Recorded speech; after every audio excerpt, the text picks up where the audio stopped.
serait Indiana Jones sans le thème composé, imaginé par John Williams? Que serait la voix de Dark Vador sans le mixage qui en fait cette espèce de voix cauchemardesque? Et puis, que serait Halloween sans le mélange de nappes sonores et de bruitages qui accompagnent les apparitions de son tueur et qui nous plonge dans une atmosphère de cauchemar? Vous l'aurez compris, aujourd'hui, on va parler du son, parce que ça faisait longtemps qu'on avait envie de parler de ce truc qui se passe avec nos tympans, tout simplement parce que, en général, quand on cause de cinéma, et nous les premiers, on a tendance beaucoup à se reposer sur ce qu'on appelle la mise en scène, le découpage, l'interprétation, la photographie, ou les effets spéciaux, on l'a encore fait il y a pas très longtemps sur la chaîne. Il n'en demeure pas moins que le son, qui est pas si souvent que ça analysé, est une matière première fondamentale pour raconter une histoire, pour la mettre en scène et pour interagir avec l'esprit du spectateur. Et parce que c'est une matière multiple, très riche, on avait envie de revenir dessus. Si on peut vous proposer aujourd'hui cette vidéo, c'est grâce à l'ECAR, l'École internationale de création audiovisuelle et de réalisation. Tout simplement parce qu'elle propose des formations qui ont à voir avec le sujet qui nous intéresse et que, grâce à sa participation, on est en capacité de vous proposer cette vidéo qui sort un petit peu du tout venant de la chaîne et qui nous permet d'aborder un sujet qu'on traite trop rarement. Et si notre sujet du jour, à savoir le son, vous intéresse particulièrement et que vous avez envie de l'étudier, justement, l'ECAR propose des formations en la matière, et si vous voulez y accéder, il y a un lien en description de cette vidéo qui vous permettra d'y aller pour en savoir un peu plus. Le son au cinéma, qu'est-ce que c'est? C'est beaucoup de choses, alors autant vous prévenir et vous rassurer, on ne risque pas de traiter tout le sujet aujourd'hui, on ne peut pas être exhaustif, ce serait impossible, il nous faudrait des dizaines, sinon des centaines d'heures, on va juste défricher quelques petites idées, quelques petits exemples de comment est-ce qu'on façonne le son pour raconter des histoires au cinéma.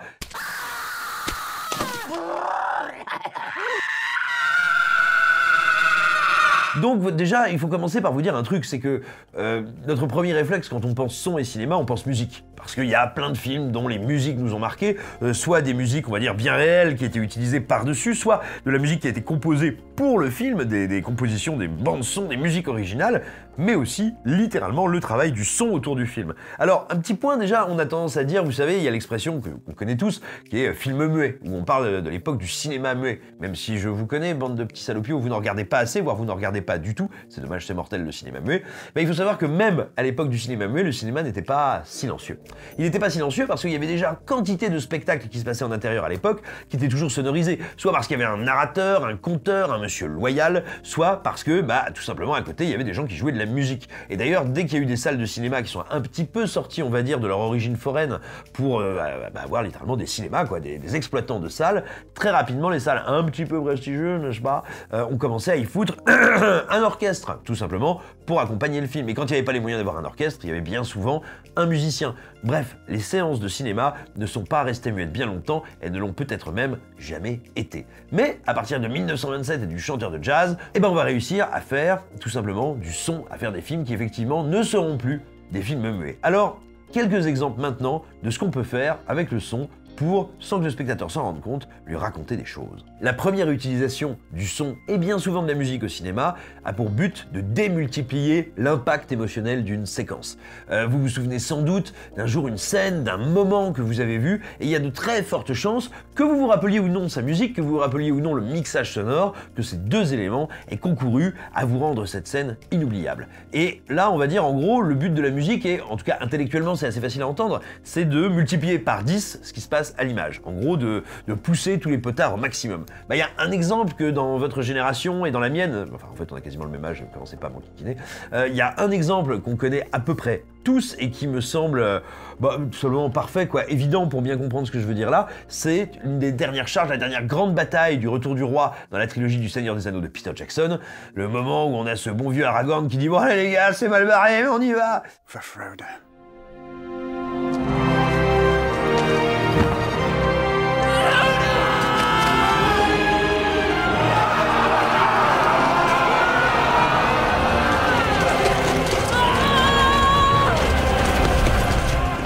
Pourtant pas la première scène de bataille qu'on voit dans la trilogie à ce moment-là, c'est une des plus fortes, parce que, tout simplement, l'alliance du son, de la musique, des paroles, enfin bref, tout ce qui passe par le sonore a pour effet de rendre cette ultime bataille, alors que, encore une fois, c'est peut-être une des plus simples en termes de géographie, de gestion de l'espace, elle est surpuissante, et elle l'est du fait de ce travail sonore. Le son peut aussi avoir une autre mission, c'est celle de vous garder éveillé. Là, j'exagère un petit peu. On va dire de renouveler la tension, pas l'attention, la tension.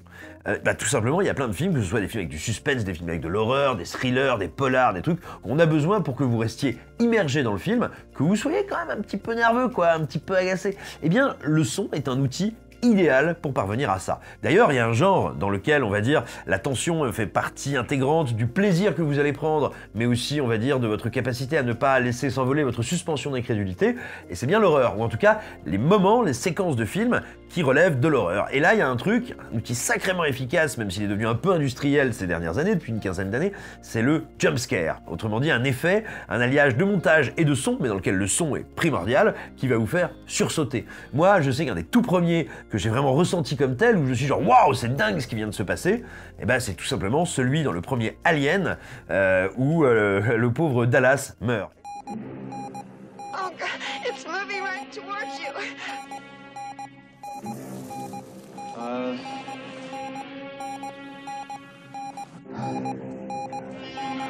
Move, get out of there. Moving towards you, move. Down, move down, move down, get out.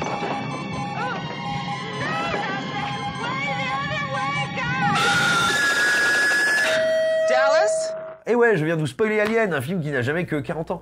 Tout ça pour dire, si vous regardez la séquence dans laquelle Dallas meurt, eh bien, si vous regardez cette séquence sans le son, il n'y a aucune chance pour que vous soyez inquiet, aucune chance pour que vous soyez effrayé. D'ailleurs, vous n'allez probablement pas bien comprendre ce qui se passe, parce qu'une grande partie des informations de la scène nous sont données par le son à plusieurs niveaux. Il y a bien sûr la tension que nous donne cette espèce de petit détecteur là, avec ce bruitage particulier qui fonctionne comme un compte à rebours en réalité. Parce que nous, on comprend bien à un niveau plus ou moins conscient que ce bruit qui indique la proximité du xénomorphe, en réalité c'est un compte à rebours jusqu'à la mort de Dallas, quand lui-même croit au contraire que ça le rapproche et qu'il va réussir à tuer la bête. Gros con.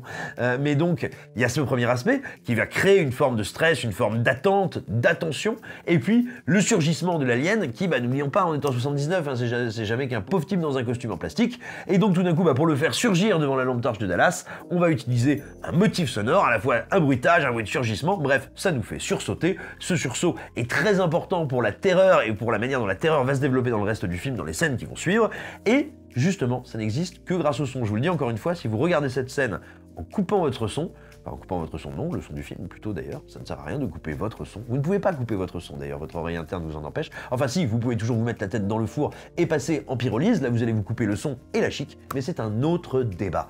Et donc, tout ça pour dire, ça c'est un exemple parfait de jumpscare qui ne peut exister que grâce au son, et vous verrez que c'est souvent le cas de ces sursauts dans les films d'horreur. Si vous coupez le son, et donc bien le son de le film, et bien si vous coupez le son, tout simplement, ça ne fonctionne plus. Un autre usage du son, c'est le décalage et le malaise qu'il peut induire.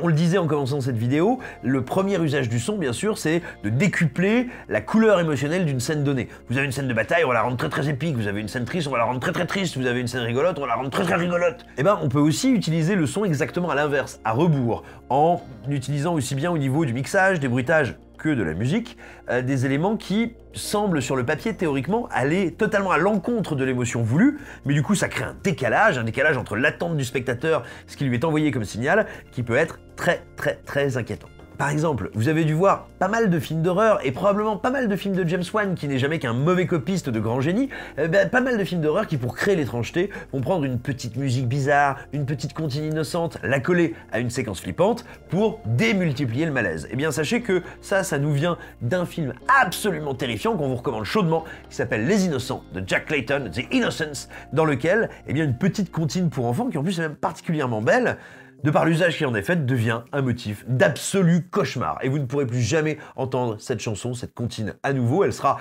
marquée à jamais par le décalage, le vertige de l'étrangeté. It's the song from the music box, isn't it? Isn't it?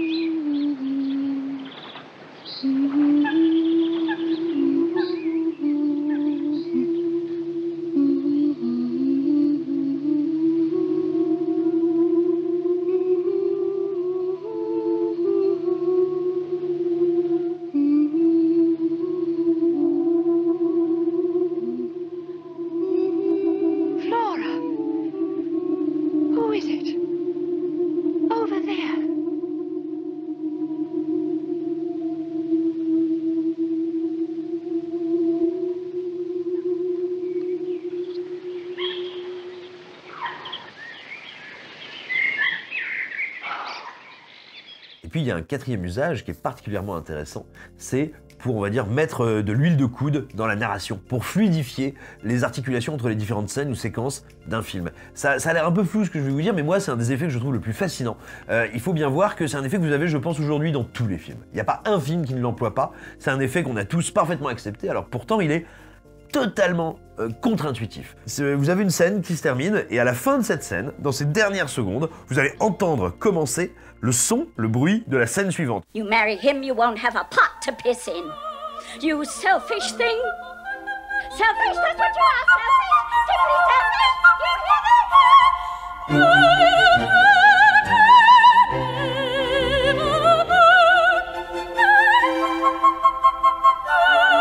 Eh ben, on va dire, cette petite figure de style, elle est si fréquemment employée qu'aujourd'hui, je veux dire, personne n'est surpris quand ça se passe. On comprend toujours qu'on est en train de nous projeter dans la scène à venir. Or, pourtant, encore une fois, c'est parfaitement contre-intuitif. Vous imaginez, si vous regardez votre pote, il commence à vous parler, puis vous entendez une mouette qui chante, bon bah vous allez vous dire que vous avez trop bu, et vous aurez sans doute raison. Ce que je veux dire, c'est que décorréler image et son, ça n'a rien d'évident, de naturel, et c'est bien parce qu'il y a un moment, il y a eu certains qui sont allés du côté de la transgression pour faire des opérations comme ça, que ça a pu devenir un outil, bah oui, perçu comme naturel dans la narration.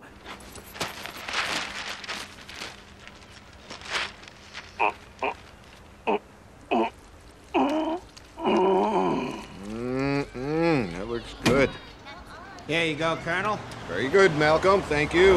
Peut-être avez-vous déjà entendu cette phrase qui est un peu une tarte à la crème, mais qui est quand même assez vraie, c'est que le cinéma, c'est l'art du hors-champ. Qu'est-ce que ça veut dire? C'est que quand un cinéaste choisit de montrer quelque chose, de filmer un truc, il choisit aussi de ne pas filmer un autre côté, une partie de l'action, une partie du décor. Donc le cinéma, c'est autant le choix de ce qu'on montre que ce qu'on choisit de ne pas montrer. Donc on va générer du questionnement, de l'inquiétude, de la frustration, de la curiosité, de l'envie sur ce qu'il y a en dehors de la caméra. C'est ça, le hors-champ. Le hors-champ, c'est ce qui n'est pas à l'image. Eh bien, le son, ça nous permet justement, quelque part, de voir le hors-champ, ou en tout cas de nous l'imaginer. Des scènes où le son nous montre ce qu'on ne voit pas, eh ben pensez à l'ouverture de Jurassic Park, dans laquelle vous ne voyez pas le vélociraptor qui dévore ce malheureux manutentionnaire costaricain, et pourtant, vous avez une séquence incroyablement impressionnante, et vous allez me dire, c'est évidemment le montage, le découpage de Spielberg qui fait que je suis dans un état de tension. Alors oui, et effectivement, c'est un montage et un découpage qui favorise le hors-champ, mais si il y a cette fluidité, cette intensité qui monte, c'est bien parce que vous entendez les cris des gars d'un côté, les armes qu'on tire, les bâtons électriques qu'on lui met dans la gueule, et cette bête qui feule, qui dévore et qui grogne, et qui a une existence et qui, on va dire, donne une couleur supplémentaire à ces images extrêmement bien choisies, extrêmement bien faites.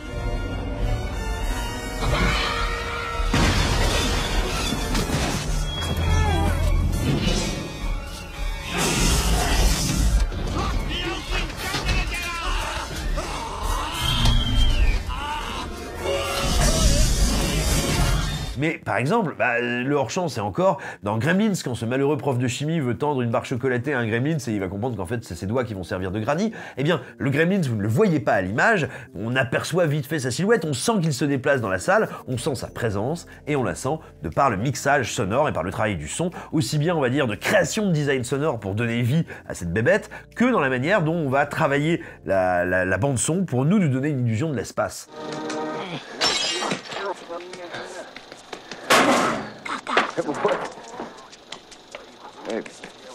Hey there.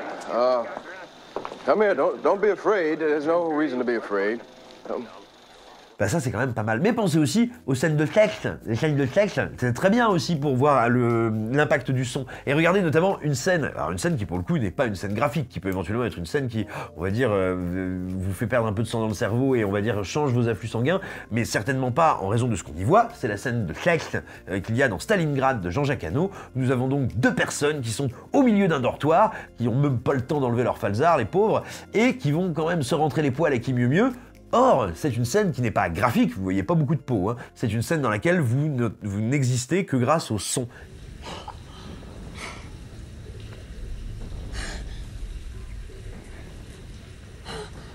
La sensualité qu'il y a entre ces deux êtres existe tant par le son qu'ils ne peuvent pas laisser s'échapper, parce qu'on devine bien que l'un et l'autre couineraient bien à qui mieux, mais enfin bon, entouré de soldats qui roupillent, c'est pas l'idéal. Et il y a autour d'eux un espèce de bruit de moteur, un ronron, enfin c'est pas un ronron au contraire, mais on va dire une basse lancinante comme ça, qui crée une espèce de tension, aussi bien une tension un peu genre, la situation est quand même pas pratique, mais aussi une tension érotique. Bref, c'est à nouveau le son qui fait que cette scène érotique dans laquelle on ne voit rien est d'une puissance évocatrice sans nom. Et voilà, c'en est fini de cette petite vidéo en partenariat avec l'écart, qui nous aura permis de faire un écart de notre ligne habituelle et de vous causer d'un sujet qu'on n'a pas souvent l'occasion d'aborder sur écran large et qui nous tient néanmoins beaucoup à cœur. Si vous voulez vous renseigner un petit peu sur les formations que dispense l'école sur ces thèmes-là, sur la musique, sur le son, eh bien il y a un lien en description de cet article qui ne demande que votre clic affamé. J'espère que cette vidéo vous aura plu, qu'elle vous aura intéressé. J'espère qu'elle vous aura donné envie de vous abonner, et pas qu'à cette chaîne YouTube, aussi de vous abonner au site Écran Large, dont vous pouvez devenir membre premium. Si vous avez les moyens et si vous avez envie de le faire, ça ne coûte que quelques euros. Il y a aussi un lien en description de cette vidéo. Et ben, qu'est-ce qui se passe quand on devient membre premium, au-delà de gagner en longévité, en beauté et en fécondité? Et oui, quelle chance! Eh bien, en plus, vous allez gagner 4 articles bonus par semaine. 4 articles qui sont consacrés à des œuvres, à des artistes qu'on trouve passionnants, parfois qu'on trouve injustement mal aimés, ou juste qu'on adore tous et qu'on a envie de célébrer. Par exemple, ces derniers jours, on aura traité du Nom de la Rose, on aura traité de Démon de Lamberto Bava, mais aussi de Life Force et de Ghost Dog de Jim Jarmusch. Bref, que des œuvres assez singulières, très différentes les unes des autres, et qui nous mettent dans une grosse kiffance, frère. Donc voilà, j'espère que tout ça vous intéresse, que ça vous aura plu. Je vous embrasse bien fort, j'espère que vous allez bien. Mangez bien, mangez équilibré, faites des bisous à vos mamans. Moi, je suis un peu fatigué cette semaine. Je vous embrasse, j'espère que tout va bien. Courage, c'est bientôt fini. Enfin, en tout cas, cette vidéo, c'est bientôt fini parce que voilà, c'est terminé.